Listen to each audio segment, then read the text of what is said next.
আসসালামু আলাইকুম।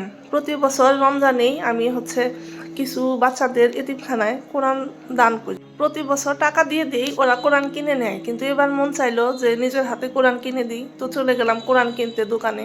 তো সেখানে গিয়ে কোরআন দেখে মানে আমি আর আমার এক ভাতিজাকে সাথে নিয়ে গেছিলাম। সাথে নিয়ে যেয়ে তারপরে আমরা কোরআন কিনি। টোটাল 50টা কোরআন কিনি। কোরআনগুলো দেখে দেখে পেজ টেজ ঠিক আছে নাকি সেগুলো দেখে তারপরে আমরা কিনি। তারপরে সুন্দর করে ওরা 10টা 10টা করে এইভাবে প্যাক করে দেয়। আমার দেওয়ার কথা ছিল এক এতিমখানায় 15টা, আরেক এতিমখানায় 5টা, আর 3টে এতিমখানায় 10টা 10টা 10টা, 3 10 30টা। তো এভাবে ওরা সুন্দর করে প্যাক করে দেয়। তো প্যাক করা হয়ে গেলে আমরা নিয়ে চলে আসি বাসায়।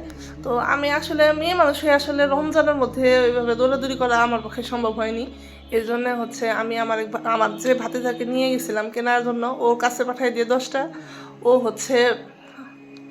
বাড়িতে গিয়ে ওর যে ভাতিজা ওকে সহ আমার আরেক ভাতিজাকে সহ পাঠিয়ে দেয়।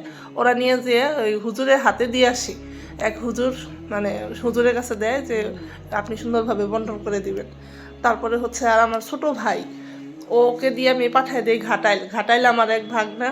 ওর ওর মাধ্যমে আমার ছোট ভাই এক মাদ্রাসায় দিয়ে আসে, আর আমার ওই ভাগনাটা বাকি 3 মাদ্রাসায় দিয়ে আসে। তো এভাবে সুন্দরভাবে বন্টন করে দিয়ে আসে।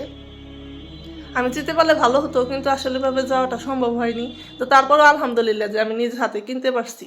তো এটা দেখানোর কোনো ইচ্ছা ছিল না, আবার মন চাইলো যে একটু বলি সবাইকে যে আমার দেখে যদি আরো 2-1 জন এরকম উদ্যোক্তা হয়, তাহলে অন্তত কিছু বাচ্চারা নতুন কোরআন পেলো, আর আপনারা সওয়াবের ভাগীদারও হতে পারলেন।